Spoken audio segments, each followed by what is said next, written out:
स्वतंत्र ओडिया शिक्षक पाठ्यक्रमर जो टीजीटी ओडिया सिलेबस रही सिलेबस प्रथम सेक्शन टी होची प्राचीन साहित्य आ प्राचीन साहित्य प्रथम बिंदुटी होची चर्या साहित्य।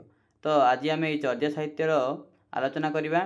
ओडिया साहित्यर जुग विभाजन अनुसार विभिन्न प्रकार उपादान ओडिया साहित्य प्रति अवदान रही से मध्यरु अभिलेख साहित्य, चर्या साहित्य इत्यादि प्राचीन साहित्य मध्य आसे।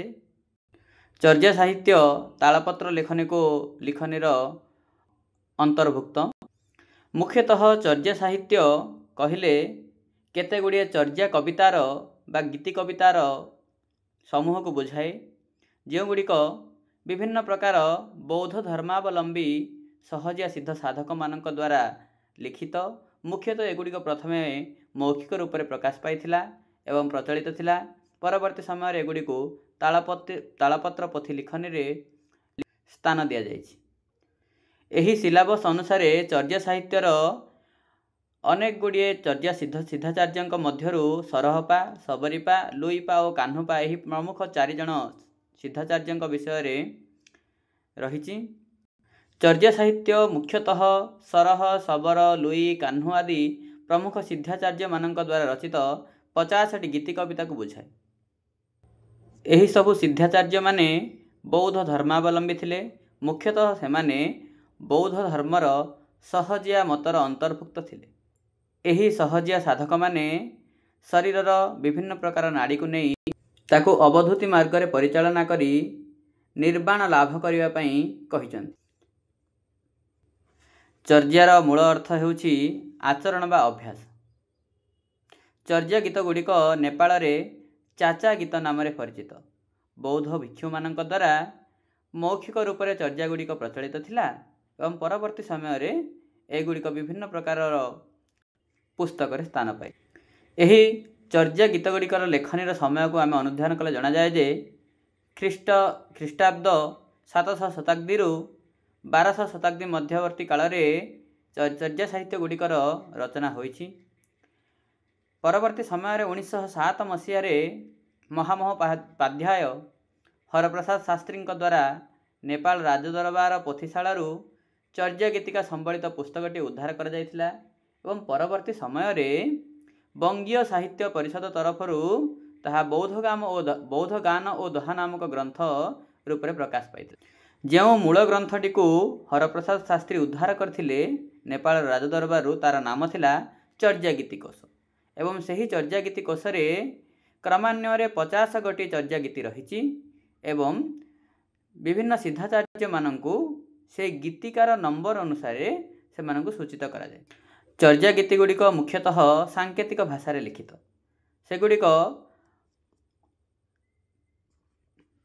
आविधानिक अर्थ को न बुझाई गभीर अर्थबोधक धार्मिक आचरण को बुझाए।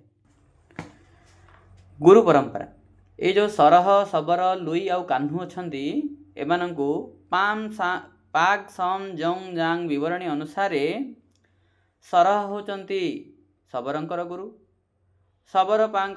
सबरपा होचंती लुईपांक गुरु एवं लुई होचंती कान्हुंकर गुरु। एमाने क्रमान्वये गुरु शिष्य अटंती एवं यही जो पा शब्दटी व्यवहार होची ए पा शब्द होची गौरवजनक पादर अर्थ। सरह पाद, लुई पाद, सबरी पाद, कान्हु पाद एवं सिद्धाचार्य मानंकु गौरवजनक पाद अर्थ रे संबोधन करा जायते। ताहले देखिबा जो मूल चर्या गीति कोश जोटा उद्धार करथिले हरप्रसाद शास्त्री अनुसार सरहपा होचंती आदि गुरु बा आदि सिद्ध। से ही चर्या गीति कोश रे रहितिया 22 नंबर, 32 नंबर, 38 नंबर एवं 39 नंबर गीतिकाटी होची सरह पादंकर लिखित 4 गोटी कविता मूल चर्या गीति कोश रे वर्णना रही। सबरी पाद सेहीपरि 2 गोटी चर्या गीतिकार लेखक। तो से 2 गोटी चर्या गीतिकार नंबर होची 28 नंबर एवं 50 नंबर। कान्हुपा होचंती सर्वाधिक चर्या गीतिकार लेखक बा चर्या गीतिकार निर्माता। सेहीपरि ଲୁଇପାଙ୍କର 1 ନମ୍ବର ଆଉ 29 ନମ୍ବର ଦୁଇଟି ଚର୍ଯ୍ୟା ଗୀତିକା ରହିଛି। ପରୀକ୍ଷାରେ ଏମିତି ମଧ୍ୟ ପ୍ରଶ୍ନ ଆସେ ଚର୍ଯ୍ୟା ଗୀତି କୋଷର ପ୍ରଥମ ଚର୍ଯ୍ୟା ଗୀତିକାଟି ବା ପ୍ରଥମ ଗୀତିକାଟି କାହା ଦ୍ୱାରା ଲିଖିତ? ତ ତାର ଉତ୍ତର ହେବ ଲୁଇପା। ପରବର୍ତ୍ତୀ ଭିଡ଼ିଓରେ ସବିଶେଷ ଭାବରେ ସରହପା, ଶବରୀପା, କାହ୍ନୁପା ଏବଂ ଲୁଇପାଙ୍କର ବର୍ଣ୍ଣିତ ବିଭିନ୍ନ ପ୍ରକାର ଚର୍ଯ୍ୟା ଗୀତି, ତାହାର ଅର୍ଥ ଏବଂ ତାର ଯେଉଁ ଗୂଢ଼ ଅର୍ଥ ଅଛି ତାକୁ ଆମେ ଆଲୋଚନା କରିବା। ଧନ୍ୟବାଦ। କୌଣସି ପ୍ରକାର ତ୍ରୁଟି ଥିଲେ ତାକୁ ଦୃଷ୍ଟିଗୋଚର କରିବେ ବୋଲି ଆଶା।